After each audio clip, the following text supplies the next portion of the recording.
In the silence before time began, a sound arose, not from fire nor from earth, but from the essence of existence itself. He was neither the beginning nor the end, but the rhythm between them.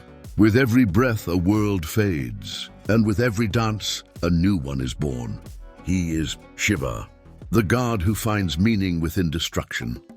In the heart of infinite darkness, where no light existed and silence ruled all, a faint sound suddenly echoed, the beat of a small drum, the Damaru. Shiva, the great god with disheveled hair and a body covered in ash, appeared among the stars. With eyes closed and skin the color of the deep ocean, he began the Tandava, a wild, powerful dance where each movement gave birth to a new world. His hands, wielding the Trishula, trident, swirled through the air, and with every step stars were born. The cosmic winds carried his hair like a storm, and the crescent moon upon his head gleamed like a crown of light. With a serene smile, Shiva whispered, "I am destruction, yet from the ashes life shall rise." Through his dance, the universe emerged from nothingness. The other gods, Brahma and Vishnu, watched in awe. When Shiva opened his eyes, his third eye, the eye of knowledge, flashed with blinding light, illuminating all of creation. Planets began to spin, rivers flowed, and the first sparks of life appeared on the young earth. With every turn of his body, he brought forth the elements, fire from his hands, water from his hair, and wind from his breath. Upon the summit of Mount Kailash, where eternal snow shimmered and wild deer roamed freely, the gods gathered. Brahma, with his four faces, was worried, while Vishnu, ever calm, spoke, "To obtain Amrita, the nectar of immortality, we must churn the ocean of milk." Shiva sat quietly upon a tiger skin. The great cobra Vasuki coiled around his neck as a living necklace. Soon the Asuras, demons, arrived, agreeing to join the effort. They chose Mount Mandara as the churning rod, and Vasuki as the rope. The gods pulled from one side, the demons from the other, and the ocean roared with waves so high they brushed the sky.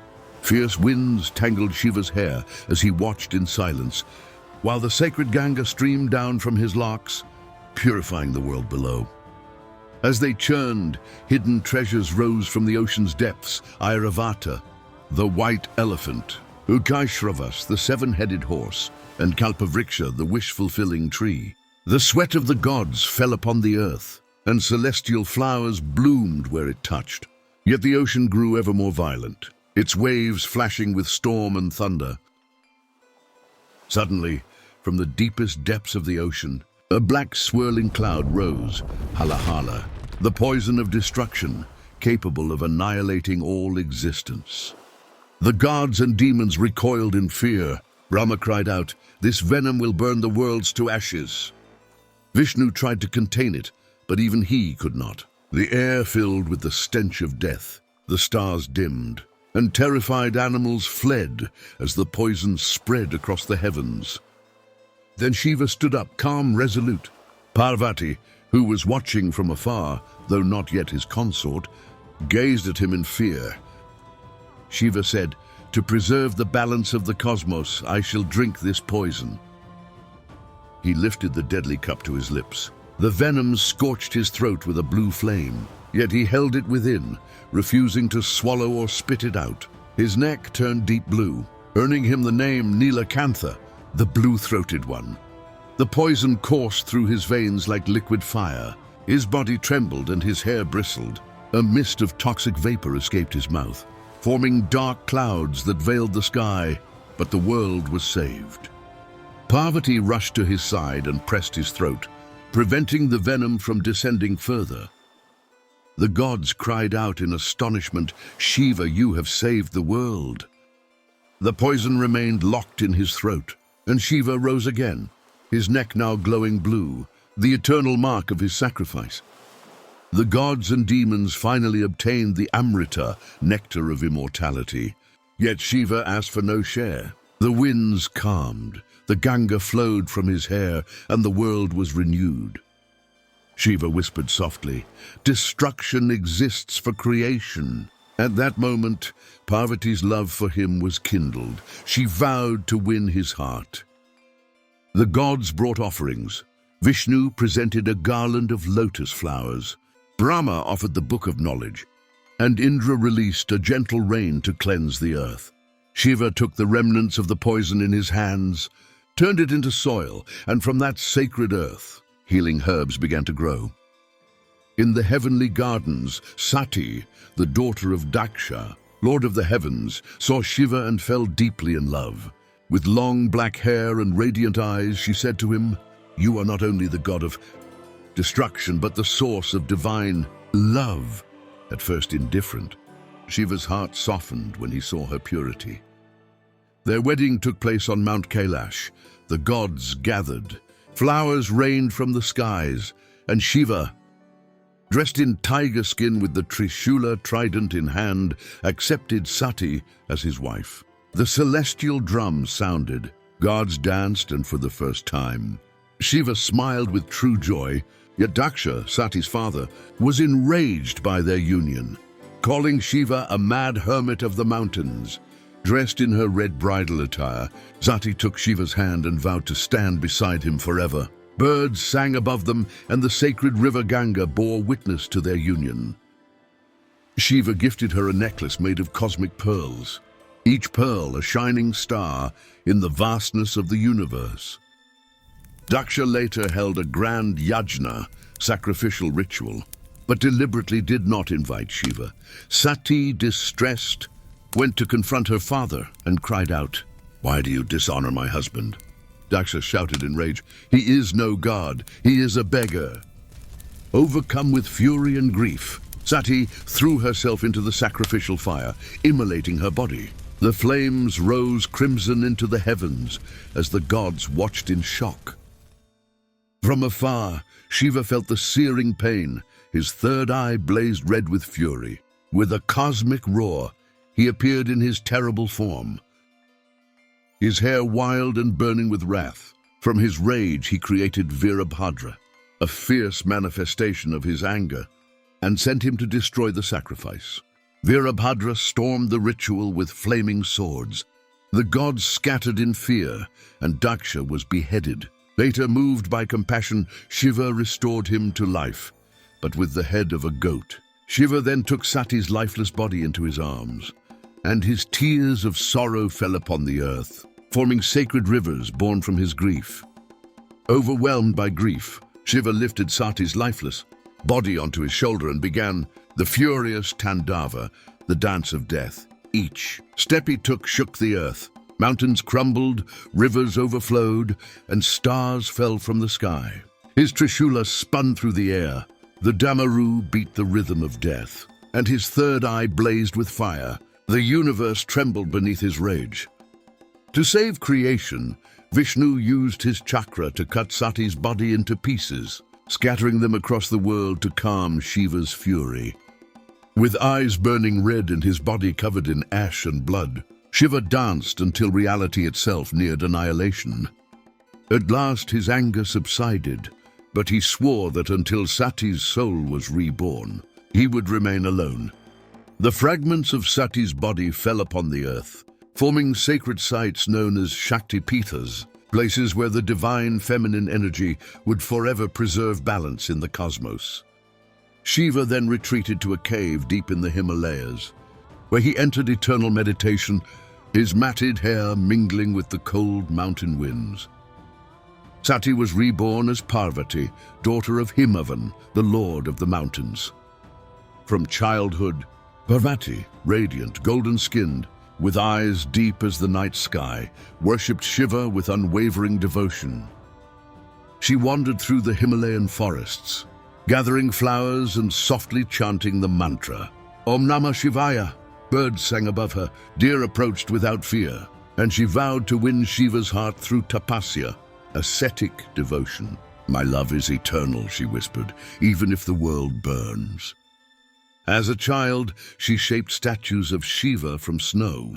Her father, Himavan, raised her with stories of the great god. while her mother, Meena, guided her into meditation and inner peace. Parvati retreated into a mountain cave to begin her tapasya. She ate nothing, stood upon one foot through snow and storm, and meditated for years. The gods grew anxious and sent Kamadeva, the god of love, to stir Shiva's heart. Kamadeva shot his arrow of desire, but Shiva opened his third eye. A burst of fire erupted, reducing Kamadeva to ashes. Even then, Parvati did not waver. She continued her penance. Her hair grew wild like Shiva's, her body frail but her spirit unbreakable. Through the harsh winters she remained steadfast, refusing food brought by the forest animals who came to help her. From afar, Shiva watched in silence, and slowly, her devotion began to move his eternal heart. After months of Parvati's intense penance, Shiva decided to test her devotion. Disguising himself as an old Brahmin, he approached her as she meditated in her cave, endlessly repeating Shiva's mantras. The frail Brahmin said mockingly, "Why do you destroy yourself for that mad hermit who smears his body with ash and dances with spirits? He is not worthy of your love." With eyes full of unwavering faith, Parvati replied, "Shiva is not merely the god of destruction. He is the source of the universe's balance. My love is selfless. It exists for his happiness, not my own. Even if he never accepts me, I shall worship him for eternity." Moved by her purity and devotion, Shiva revealed his true form, his body glowing blue, hair wild and radiant, Trishula in hand, and the crescent moon shining on his head. With a calm smile, he said, "You are Sati, my eternal love. You have passed the test and proven that true love grows stronger through trials." Parvati, with tears of joy, bowed before him and said, "I live for you, and I offer my Shakti, my energy, to preserve the world with you." Shiva lifted her hand. The sacred Ganga flowed from his hair, washing the air with freshness. Flowers bloomed instantly, and birds began to sing songs of love. The gods watched from the heavens and celebrated as Shiva accepted Parvati as his consort. Together, they walked along the slopes of Mount Kailash. Shiva told her stories of the cosmos, and nature around them awakened. Trees bore fruit, rivers sang, and gentle winds caressed their hair. This moment symbolized the union of masculine and feminine energies, Shiva and Shakti, and Shiva vowed to protect the universe through their eternal bond. The wedding of Shiva and Parvati was held atop Mount Kailash, where white snow shimmered under cascades of celestial flowers. All the gods gathered. Brahma, with his 4 faces, conducted the ritual and chanted the Vedic mantras. Vishnu blessed them, saying, "This union shall save the universe from the demons." For this divine day, Shiva, usually clad in tiger skin and covered in ash, wore garments of shining gold. His Trishula glowed in his hand, and the serpent Vasuki coiled around his neck like a living jewel. Parvati, adorned in a radiant red sari, her long black hair decorated with Himalayan flowers, stood beside him, her eyes gleaming with love. The celestial music of Shiva's Damaru filled the air. The gods danced, and flowers rained from the heavens. Shiva gifted Parvati the serpent Vasuki as a necklace and said, "This is the symbol of my eternal protection over you." Parvati smiled and replied, "I am Shakti, your energy of creation." They circled the sacred fire, Havan, 7 times, each round symbolizing a cosmic vow: love, fidelity, balance, protection, wisdom, power, and eternity. Their marriage was not only a union of hearts, but the embodiment of divine duality. Ardhanarishvara, the half-man, half-woman form, representing the perfect equilibrium of existence. The gods offered gifts. Indra gave thunder for strength. Agni offered sacred fire for purity. Varuna brought the waters for serenity, and Narada played his veena to bless the union with celestial music. As the ceremony ended, the heavens erupted in joy. Stars sparkled brighter, and the earth trembled in celebration. This divine marriage was destined to bring forth a son who would one day destroy the demon Tarakasura. Parvati vowed to stand by Shiva and help maintain the eternal cycle of creation and destruction. After their marriage, 3 demon brothers, Kamalaksha, Tarakaksha, and Vidyunmali, sons of the slain demon Tarakasura, built 3 floating cities, known as Tripura, one of gold in the heavens, one of silver in the sky, and one of iron upon the earth. These cities, forged by magic, moved freely and could only be destroyed when they aligned perfectly, once every 1,000 years. The demons used them to dominate the worlds, plundering the gods and shattering cosmic balance. Each city was filled with towering spires, enchanted weapons, hanging gardens, and vast armies. The demons laughed from their golden balconies, gazing down upon the helpless realms below. The gods were powerless. Indra's thunderbolts failed, Agni's flames were useless, and even Vishnu grew concerned. In desperation, they ascended to Kailash and knelt before Shiva. Sitting in serene meditation beside Parvati, Shiva opened his eyes and said, "The time for destruction has come. These cities are monuments of pride. They must fall for balance to return." Parvati gently took his hand and said, "With Shakti by your side, you shall triumph." Shiva then commanded Vishwakarma, the divine architect, to build a cosmic chariot. The earth became its body, the mountains, Meru and Himalaya, its wheels, the sun, the right wheel, the moon, the left, Brahma, its charioteer, Vishnu, the arrow, the Himalayas, the bow, and the serpent Shesha, its string. From their citadels, the demons laughed, proclaiming, "No one can destroy us." But Shiva remained calm, his hair wild in the cosmic wind, his third eye blazing, with divine fire as the universe held its breath before the storm of annihilation. Shiva ascended his celestial chariot, glowing with the light of the stars as it soared across the heavens. Brahma, with his 4 faces, guided the reins while fierce cosmic winds howled around them. After 1,000 years, the 3 floating cities of Tripura, golden, silver, and iron, aligned perfectly in one line. Shiva drew the mighty bow of the Himalayas, placed Vishnu as the arrow, and with divine concentration released it. The arrow blazed through the sky like a comet of fire, striking the cities with cataclysmic force. The golden city dissolved into radiant dust, the silver turned into a rain of ashes, and the iron city shattered into fragments of molten metal. The Asuras screamed as they were engulfed in the cosmic flames. Their armies crumbled, and balance was restored to the universe.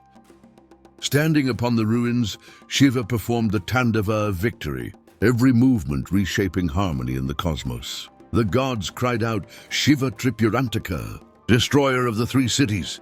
From Mount Kailash, Parvati smiled and said, "Your destruction births creation." From the ashes of the fallen cities, rivers began to flow, new life sprouted, and the earth was renewed. Shiva retrieved his arrow and declared, "Pride always meets its end." His triumph became the eternal symbol of divine balance and the righteous power of destruction. After their divine union, Parvati desired to have children. First was Kartikeya, Skanda or Murugan. 6 sparks of fire emerged from Shiva's third eye and fell into the sacred river. Ganga, transforming into 6 infants. Parvati embraced them all together, merging them into one, Kartikeya, the 6-faced, 6-armed warrior, radiant and powerful, born to destroy evil. Clad in crimson, with piercing eyes and a gleaming spear, he grew swiftly and defeated the demon Tarakasura, fulfilling the prophecy. Then came Ganesha. While bathing, Parvati crafted a guardian from turmeric paste and the sacred ashes of Shiva's body, breathing life into him. When Shiva unknowingly severed his head, Parvati's grief shook the heavens. To restore harmony, Shiva replaced it with the head of Airavata, the celestial elephant. Thus Ganesha was born, round-bellied, elephant-headed, wise and gentle, the remover of obstacles and the lord of beginnings. Life at Mount Kailash was serene. Shiva played with his sons, teaching Kartikeya the art of war as the boy rode his peacock, and gifting Ganesha scrolls of wisdom as he nibbled on fruits beside his tiny mouse companion. Nandi, the sacred bull, wandered peacefully nearby while Parvati smiled, cooking offerings for the family. They shared divine moments, like the race around the world, where Ganesha circled his parents, instead declaring, "You are my world," winning by love and wisdom. Kartikeya guarded the southern lands. Ganesha spread knowledge and devotion, and Shiva said proudly, "My sons will uphold the balance of the universe." In the end, Shiva once again performed the Tandava, but this time not out of fury. It was the Ananda Tandava, the dance of bliss, performed alongside Parvati. Their divine movement embodied the cosmic cycle of creation, preservation, and destruction. With fierce yet graceful motions, Shiva spun the universe Trishula trident in one hand and the Damru, cosmic drum, beating the rhythm of existence. Parvati, through her gentle lasya, balanced his wild energy with love and harmony. Each step of Shiva awakened the elements. Fire rose from his feet, wind flowed from his hands, and water cascaded from his matted hair.